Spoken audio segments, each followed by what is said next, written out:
எல்லாருக்கும் வணக்கம். கடமையை செய் பலனை எதிர்பார்க்காத. என்னடா நம்ம எதுக்கோ எதிர்பார்த்துட்டு இருந்தோம், இது என்ன ஒரு ஸ்லோகம் சொல்றான்னு பார்க்குறீங்களா? எந்த விஷயத்துக்காக நீங்கள் எதிர்பார்த்துட்டு இருக்கீங்களோ அதுக்கு முன்னாடி ஒரு ஸ்லோகம், ஒரு குட்டி கதை. ஏன்னா இந்த வீடியோ முடியும் போது அந்த ஸ்லோகத்துக்கும் அந்த குட்டி கதைக்கும் ஒரு லிங்க் இருக்குது, சரிங்களா? கடமை செய் பலனை எதிர்பார்க்காத, அதான் அந்த ஸ்லோகம். எனக்கு ரொம்ப பிடிச்சது. என்னடா இது, கடமையை செய்ய சொல்கிறாங்க, பலனை எதிர்பார்க்க வேணான்றாங்கல்லன்னு நிறைய பேருக்கு அந்த ஸ்லோகம் மேலே ஒரு டவுட் ஒன்று இருக்குது. வேலை பண்ணுறோம், வேலைக்கேற்ற கூலி எதிர்பார்க்கக்கூடாதா? இவ்வளோ கஷ்டப்பட்டு உழைக்கிறோம், சம்பளத்தை எதிர்பார்க்கக்கூடாதா அப்படின்னு. அந்த ஸ்லோகத்துடைய முழு மீனிங் என்னன்னா, ஒரு கதையாக சொல்லிடுறேன். ஒரு பெரிய வீடு, ஒரு மிகப்பெரிய பணக்காரர். அவர் ரூமு மட்டும் க்ளீன் பண்ணுறதுக்கு ரெண்டு ஆட்கள் இருப்பாங்க. ரொம்ப பிடிச்சவங்கள 2 பேர் அந்த ரூம் க்ளீன் பண்ணுறதுக்கு வச்சுருக்காரு. அவர் மிகப்பெரிய பணக்காரர். அவர் இப்போ 2 பேரும் வந்து ரூம் துடைக்கிறவங்க. ஓகே, அவர் காலையில் ரெடி ஆகி அந்த ரூம்லேருந்து வெளியே வரும்போது அவங்க துடைச்சிட்டு இருக்காங்கல்ல, அதில் ஒருத்தர் வந்து அவர் பாட்டுன்னு ஒரு வேலையை பார்த்துட்டு இருப்பார், துடைச்சிக்கிட்டே இருப்பார். இன்னொருத்தர் இருக்கார்ல, அவர் போய், சார் உங்கள் ட்ரெஸ்ஸு சூப்பராக இருக்குது சார், சார் நீங்கள் போட்டுக்கிற கண்ணாடி நல்லா இருக்கு சார், சென்ட்டு சூப்பராக இருக்குது சார், நல்லா இருக்குது சார், சூப்பராக இருக்கீங்க சார், எனக்கு பேக் கொடுங்க சார் அப்படின்னு வாங்கிட்டு போவார். இன்னொரு ஆள் வணக்கம் சார் சொல்லிட்டு வேலையை மட்டும் பார்த்துட்டு இருப்பாராம். இப்படியே தினமும் நடக்கும். அப்புறம் அந்த ஓனர் வந்து இந்த ஊரை விட்டு வெளியூருக்கு போகிறாரு. போகும்போது 2 வேலைக்காரங்களும் கூப்பிட்டு ஒருத்தருக்கு வந்து 1 மாதம் சம்பளம் எக்ஸ்ட்ரா. யார் கூட பேக்லாம் தூக்கிட்டு போய் எப்போ பார்த்தாலும் நான் சூப்பர் சொன்னார்ல, அவருக்கு 1 மாதம் சம்பளம் எக்ஸ்ட்ரா. இன்னொரு ஆளுக்கு ஒரு வீடு வாங்கி கொடுத்து அவரை, நீ என் கூடவே வந்துரு, நான் அவர் கூடவே அவரை கூப்பிட்டு போகிறேன். இவன் ஓடி போய் கேட்டானா, சார் என்ன சார் தினமும் நான் தானே சார் உங்கள் பேக் எடுத்துருந்தேன், நான் கொடுத்த வேலையை நீ கரெக்டாக பண்ணல, நீ ஜால்ரா அடிக்கிறதுலையே இருந்த, எனக்கு இது நல்லா இருக்கு அது நல்லா இருக்குன்னு. ஆனால் அவன் வேலையை மட்டும்தான் பார்த்தான். வேலையை கரெக்டாக பார்த்தா பலனு கடவுள் கொடுப்பார். அந்த பலன் தான் இது அப்படின்னு சொன்னாங்க. இப்போ விஷயத்துக்கு வருவோமா? திருச்சி கிழக்கு தொகுதி. இன்னைக்கு நான் என்ன முடிவு சொல்கிறேன் இதுதானே. நான் திருச்சி கிழக்கில் நிற்கணும்னா நான் முதல்ல அரசியலுக்கு வரணும். நான் அரசியலுக்கு வரேனா இல்லையான்றதை சொல்கிறேன். அரசியல் எப்படி என் வாழ்க்கையில் வந்ததுன்னு சொல்கிறேன். உங்களுக்கு நல்லா தெரியும், என் வீட்டில் குழந்தைங்கள வளர்த்துக்கிட்டு நான் பாட்டுன்னு சோஷியல் சர்வீஸ் பண்ணிகிட்டு இருந்தேன். மாற்றுத்திறனாளிக்கு டான்ஸ் சொல்லி கொடுக்குறது, ஓப்பனர் சர்ஜரி பண்ணுறது, பசங்களை படிக்க வைக்கிறது, ஸ்போர்ட்ஸ் எல்லாத்துலேயும் என்னால் முடிஞ்ச வரைக்கும் பண்ணுவேன். என்னால் முடியல மற்றவங்கிட்ட கேட்டு பண்ணிகிட்டு இருந்தேன். இந்த டைமில் தான் ஜல்லிக்கட்டுன்னு ஒன்று வருது. ஒரு சில விஷயம்லாம் ஃபாஸ்ட்டாக சொல்லிடுறேன், உங்களுக்கு தெரிஞ்ச விஷயந்தான். ஜல்லிக்கட்டுன்னு ஒன்று வருது, அதில் நான் போகிறேன், சாப்பாடு போகிறதுக்காக குழந்தைங்களுக்கு போகிறேன். அப்படி நான் அந்த ஜல்லிக்கட்டு நடந்து முடிஞ்ச விஷயம்லாம் உங்களுக்கு தெரியும். அப்புறம் என் மேலே ஒரு தலைவர் விமர்சனம். எதுக்கு தலைவர்னு சொல்லுவார், நம்ம அண்ணன் தான், சீமான் அண்ணன் ஒரு விமர்சனம் வைக்கிறாரு. அதுக்கு நான் மறுபடியும் ஒரு ட்வீட் போடுறேன், அவர் ட்வீட் போடுறேன். அப்போ தான் என் வாழ்க்கையில் அரசியல்னு எடுத்து அந்த நுழையுது.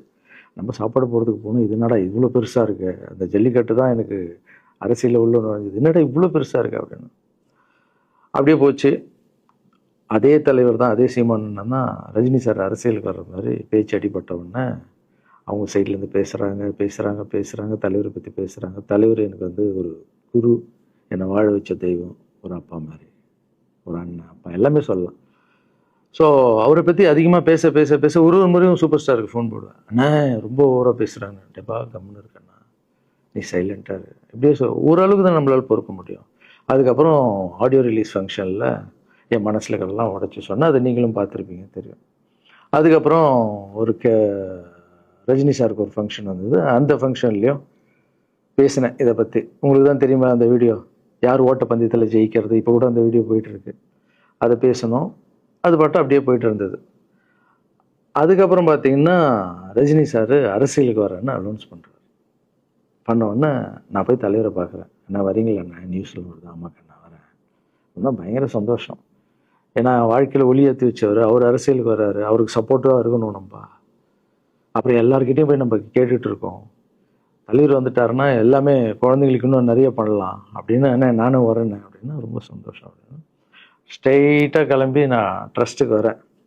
என்னுடைய ட்ரஸ்ட்டு, என்னுடைய ஃபேன்ஸு எல்லாரையும் கூப்பிட்டு என்னுடைய வெல்விஷர்ஸ் எல்லாரையும் கூப்பிட்டு உட்கார வச்சு தலைவர் அரசியலுக்கு வராரு.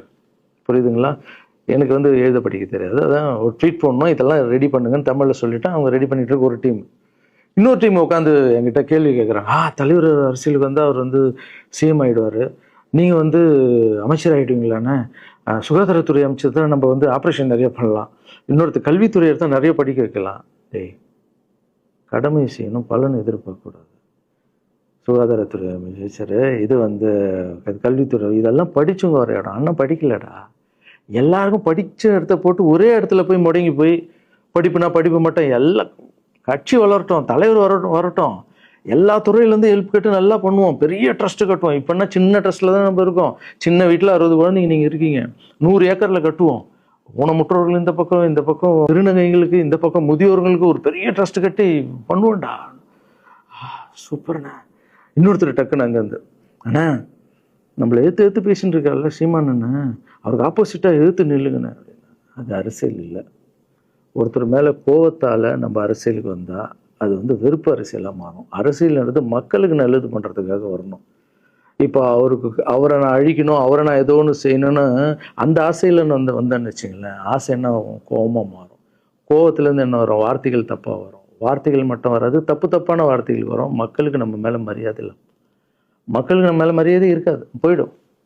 ஸோ அதால் அரசியலுக்கு வரோன்னா அவரை அழிக்கிற இவழியாக இருக்குது. பதிவை பற்றி பேசுகிறத ஃபஸ்ட்டு விடுங்கடா, ஃபஸ்ட்டு வேலையை பார்ப்போம்டா. நம்ம தலைவர் வரோன்னு சொல்லிட்டாரு, ட்வீட் போடுங்களா அப்படின்னா ட்வீட் போட்டுட்டு அங்கேருந்து போட்டுட்டு வீட்டுக்கு போகிறேன். இங்கே தான் பெரிய ட்விஸ்ட் இருக்குது எனக்கு. வீட்டுக்கு போகிறேன்.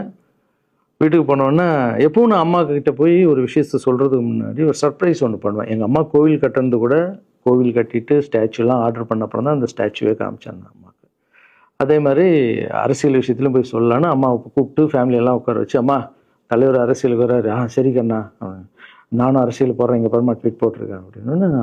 அம்மா முகம் டக்குன்னு மாறிட்டு ஓகே கண்ணா, ஓகே நான் சாப்பிடலாம் அப்படின்னு எழுந்து போயிட்டாங்க. என்ன இப்படி போக மாட்டாங்களே, ஒரு விஷயத்த சொன்னால் சூப்பர் கண்ணான்னு பேசுவாங்கள்ல, 1 hour அதில் இருக்கிற நல்லது கெட்டது எல்லாம் பேசுவாங்க, என்ன போயிட்டாங்க அப்படின்னு ஒரு ஃபீல். சரி இது உடம்பு சரியில்லை போல, அப்செட்டில் இருக்கான்னு விட்டேன்.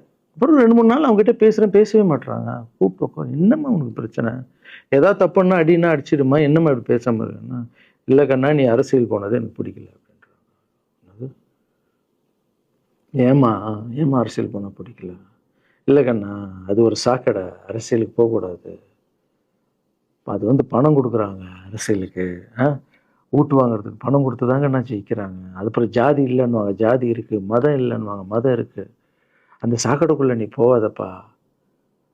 நம்மளுக்கு வாழ்க்கையை ஒளி வச்சு ஏற்றி வச்சவர் தானே நம்ம சூப்பர் ஸ்டார், அவர்கிட்ட என்னை கூப்பிட்டு போப்பா, நான் சொல்கிறேன், அவர் ஒரு ஆன்மீகவாதி, அவரும் அரசியலுக்கு வருவானா, இந்த வயசில் அவர் நிம்மதியாக இருக்கட்டும், எதுக்கு அரசியலுக்கு வர்றாரு, என்னை கூப்பிட்டு போ, அப்பாயின்மெண்ட் வாங்கி கொடுத்துருந்தாங்க. அப்பாயின்மெண்ட் வாங்கி கூடா, நானும் வேறு கனவுல வந்து மைண்ட் வைஸ், அம்மா நான் சொல்கிறது கேளுமா, நம்ம எத்தனையோ இப்போ வந்து எல்லா குழந்தைங்களுக்கும் ஒவ்வொரு ஸ்டேஜில் போய் கேட்டு தானேம்மா ஹெல்ப் நடக்குது. இப்போது தலைவர் வந்துட்டாருன்னா நம்ம தாராளமாக பண்ணலாம்லம்மா, உன் கையில் எவ்வளோ காசு இருக்கோ அதுக்கு மட்டும் செய், அரசியல் வேணான்னு சொல்கிறேன் அப்படின்னு போயிட்டான். அந்த ஃபேஸ் வந்து அதுக்கப்புறம் அடிதான் நம்மளுக்கு. சரி இந்த உலகத்தில் அம்மா மீறி பண்ணலாம், ஆனால் நான் உருப்பிட மாட்டேன், எனக்கு நல்லா தெரியும். இந்த உலகத்துலேயே எனக்கு யாருன்னா எங்கள் அம்மா தான். அது அம்மா இல்லை, எங்கள் கடவுள்னே சொல்லலாம், நான் எதிர்க்க பார்க்குற கடவுள். சரி அம்மாவுக்கு சொல்லி புரிய வைக்கலாம், என்னடான்னு தலைவர்கிட்ட போய் எப்படி சொல்கிறது, பசங்கிட்ட ஒரு பயங்கர பில்டப் கொடுத்துட்டோம், அது இதுன்னு எல்லாம் வேற பார்த்துட்டு இருக்காங்க, என்ன பண்ணுறது. அந்த டைமை பார்த்து கொரோனா வருது, ஒரே ஷாக்கு, வெளியே போக முடியாதுன்றாங்க, இல்லைன்னா முடிஞ்சு போச்சு.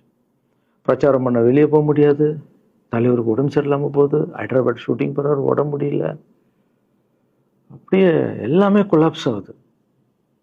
அப்புறம் தலைவர் அலௌன்ஸ் பண்ணுறாரு, நான் அரசியலுக்கு வரல, டாக்டர்ஸ் வந்து போகக்கூடாதுன்னு சொல்லிட்டாங்க, கொரோனா டைமில் நம்ம வந்து பிரச்சாரம் போக முடியாது, அந்த காரணம் சொன்னார், அது உங்களுக்கு எல்லாருக்கும் தெரியும். ஆவலாக தான் தலைமையில் கை வச்சுன்னு உட்காந்துட்டோம். நான் ட்ரஸ்ட்டில் இருக்கிற குழந்தைங்க மற்றவங்க எல்லாரும் என்னென்னோ நினச்சி ஒர்க் பண்ணிட்டு இருந்தால எல்லாரும் அப்செட்டில் உட்காந்துருக்கோம். தலைவர் ஒருத்தம் போய் பேசி பார்க்கலாம் அவர்கிட்ட, தலைவர் வர்றாரு, கூப்பிட்றாரு, போகணும். அந்த மாதிரி தலைவரை பார்த்ததில்லை நான். அப்படியே எனக்கு புரிஞ்சுது, அவர் ரொம்ப வலியில் இருக்கார் அப்படின்னு. எவ்வளோ சுறுசுறுப்பானால உடம்பு முடியலைங்கண்ணா, பரவாயில்ல உங்கள் உடம்பு தானே முக்கியம், என்ன இதெல்லாம் என்னென்ன தூக்கி போடுங்கண்ணா. இல்லைங்கண்ணா இத்தனை வருஷம் என்னை வாழ வச்சாங்கல்ல, அவங்களுக்கு ஏதாவது ஒன்று பண்ணணும்னு நினச்சாங்கண்ணா, இங்கே குத்துதுக்கண்ணா, எனக்கு என்ன பண்ணுறதுன்னு தெரியல, ரொம்ப கஷ்டமாக இருக்குது அப்படின்னா. அண்ணே அதை விடுங்கண்ணே, எல்லாம் அப்படின்னு அவர்கிட்ட பேசிட்டு அவர் வந்து அப்போ நான் முன்னாடி பேசும்போது அவர் சொல்கிறார், நான் கூட பதவிக்கு வரணும்னு ஆசைப்படல, இன்னொரு நல்ல ஆள் படித்த ஆள் அங்கே நிற்க வச்சு பார்க்கணும். யாருன்னே சொல்லுவேன், யாருன்னு கூட சொல்லலை. அது அப்படியே போச்சு. அவர் மனசுக்கு மட்டும்தான் தெரியும், யாருன்னு கூட சொல்லலை. ரொம்ப அப்செட்டாக இருந்தார். சரி ஓகே, இதுவும் கடந்து போகணும். அப்படியே கடந்து போச்சு. எனக்கும் காஞ்சனா படம் அது இதுன்னு வந்து பெரிய ஹிட் ஆகுது. அதுக்கப்புறம் யாருக்கிட்டேயும் நீங்கள் யாரும் எனக்கு ஹெல்ப் பண்ண வேணாம். முதல் நாள் நான் கலைஞர் ஐயா கிட்ட ஹெல்ப் கேட்டேன். அவர் ஒரு சில குழந்தைங்களுக்கு ஹெல்ப் பண்ணார். அதுக்கப்புறம் அன்புமணி ராமதாஸ் ஐயா, அவரும் ஹெல்த் மினிஸ்டர் இருக்கும்போது அவரும் ஒரு சில குழந்தைங்களுக்கு ஹெல்ப் பண்ணார். அப்புறம் நம்ம விஜய் சார் நண்பர், அவர் ஒரு குழந்தைக்கு ஆப்ரேஷன் பண்ணார். ஸோ இருக்கும்போது என்னால் முடிஞ்ச வரைக்கும் சொந்த பணத்தை போட்டு பண்ணிவிடுவாங்க. முடியாத போது தான் நான் அந்த ஹெல்ப்பை கேட்பேன். இப்போ தான் நல்லா வந்துட்டுமே, யாருக்கும் எனக்கு பணம் கொடுக்க வேணாம், இனிமேல் என் சொந்த பணத்திலே பண்ணுறேன்னு சொல்லிட்டு நான் பாட்டுன்னு ஒரு வீடியோ கூட நான் போட்டேன், இனிமேல் யாரும் பணம்லாம் கொடுக்க வேணாம். அப்படியே போயிட்டுருக்கு. காஞ்சனா எல்லாம் முடிஞ்சு ஜிகிர் தண்டா படம் ரிலீஸ் ஆகுது. ஜிகிர் தண்டா பார்ட்டி போயிட்டுருக்கு. டைரக்டர் நின்று பேசுகிறேன். நான் டைரக்டர் கிட்ட போகிறேன். டைரக்டர் யார்கிட்டயும் ஃபோனில் பேசிகிட்டு இருக்காரு. அப்படியே பேசிகிட்டு இருக்கிறவர் டக்குன்னு இந்த சீமானன் பேசுவார்னு கொடுத்துட்டாரு என்கிட்ட. அவருக்கும் தெரியாது நான் பேச போகிறேன். அவர்கிட்ட லாரன்ஸ் பேசுவார், சீமானன் ரெண்டு பேரும் சைலண்ட்டு. நானும் எதுவும் பேசலை, சீமானனும் எதுவும் பேசலை. அப்படியே ஒரு நிமிஷம் அப்படியே நிற்கிறோம். பெரியவர் இல்லை என்னாலும் அண்ணன் அப்படின்னு. அவ்வளோதான் அண்ணன். பயங்கர பாசம். எந்த இடத்துல கோவம் இருக்கும் அந்த இடத்துல குணம் இருக்குன்னு சொல்லுவாங்கள்ல. அண்ணன் புகழ்ந்து தள்ளுறாரு ஜிகர் தண்டாவை. இப்படி பண்ண கண்ணா, அப்படி பண்ண இவ்வளோ சூப்பராக பண்ண, அந்த சீன் எனக்கு ரொம்ப பிடிச்சதுன்னு. அவருடைய அன்பு தான் தெரியும்ல, எல்லாமே அதிகமாக இருக்கும் அண்ணன்கிட்ட.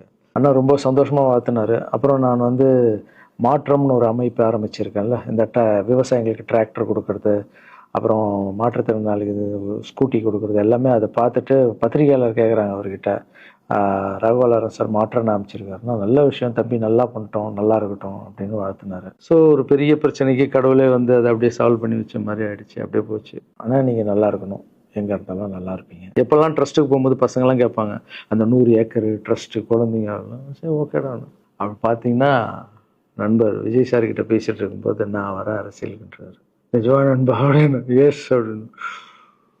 மறுபடியும் போய் ட்ரஸ்ட்டில் உட்காந்து டேய் நண்பர் வராரு. ஏன்னா சூப்பர் ஸ்டார் எனக்கு எவ்வளோ க்ளோஸோ, நண்பர் கூட அவ்வளோ க்ளோஸ் தான் எனக்கு.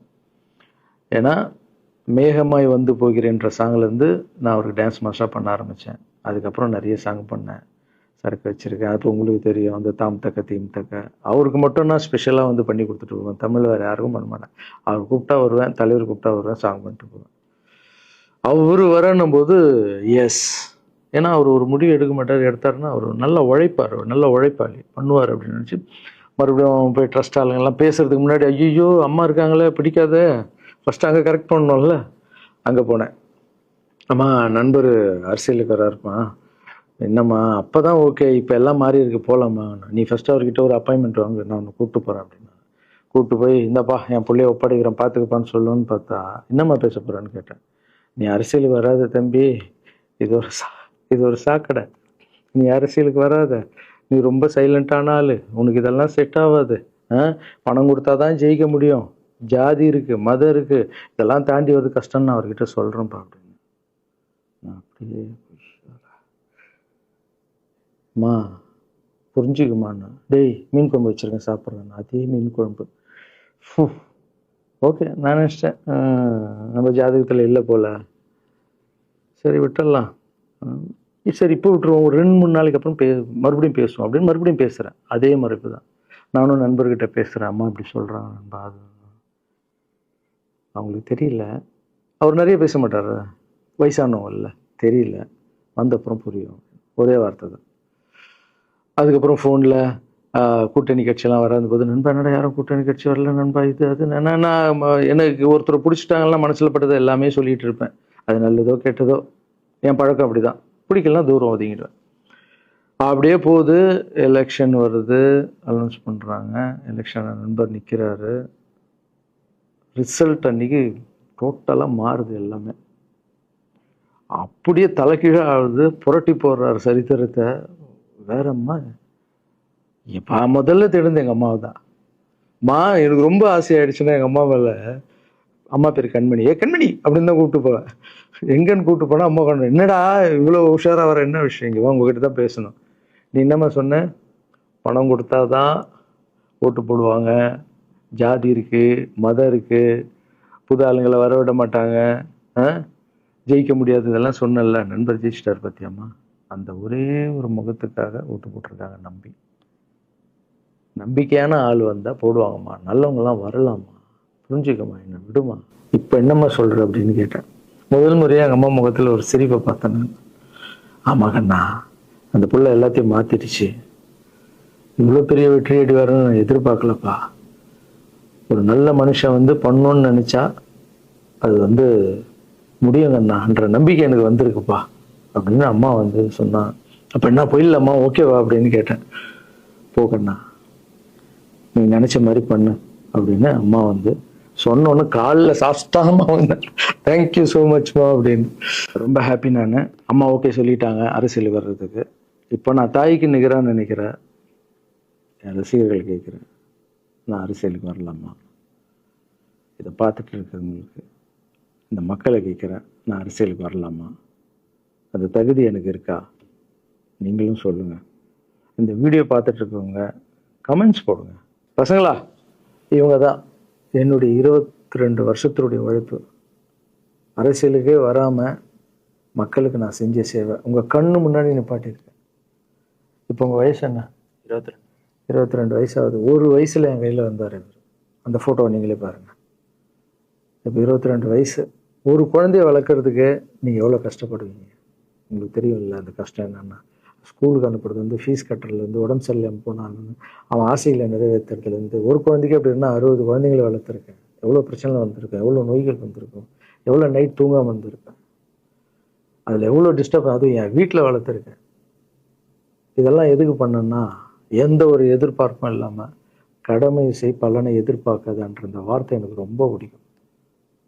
அதுக்காக செஞ்சுருக்கேன், என் மக்களுக்காக செஞ்சுருக்கேன். ஏன்னா மக்கள் தான் என் படத்தை பார்க்குறாங்க. மக்களால் தான் நான் கார் வாங்குறேன், வீடு வாங்குறேன், சந்தோஷமாக இருக்கேன். அவங்களுக்கு இந்த சொசைட்டிக்கு நான் ஏதாவது பண்ணணும். அரசியலுக்கு வர்றதுக்கு முன்னாடியே பண்ண விஷயங்கள் பார்த்தீங்கல்ல. 22 வருஷம் உழைச்சிருக்கேன். ஒரு கதை ஒன்று சொன்னல, 2 வேலைக்காரங்க இருந்தாங்கன்னு. சின்சியராக யாருக்கும் ஜாலர் அடிக்காமல் எதுவும் பண்ணாமல் என் தொழிலுக்கு தர்மமாக, என் மக்களுக்கு தர்மமாக என்ன பண்ணணுமோ 22 வருஷம் உழைச்சி உங்கள் கண்ணு முன்னாடி நிப்பாட்டிட்டேன். அந்த ஓனர் ஒரு பலன் கொடுத்தார்ல, அந்த ஓனர் யார் தெரியுமா? கடவுள். அந்த கடவுளுக்கு தெரியும் எனக்கு என்ன பலன் கொடுக்கணும். இதுக்கு தான் அந்த கதை லிங்க் ஆகும்னு சொன்னேன். ஸோ நீங்கள் சொல்லுங்கள், நான் அரசியலுக்கு வரணுமா வேண்டாம்? வேண்டாம்னா வேணான்னு சொல்லுங்கள். வாப்பா, வாடாகண்ணா, வா நண்பா, வாங்கண்ணா அப்படின்னு சொல்லுங்கள். என் முடிவை நான் உங்களுக்கு சொல்கிறேன். உங்கள் முடிவுக்காக காத்திருக்கேன்.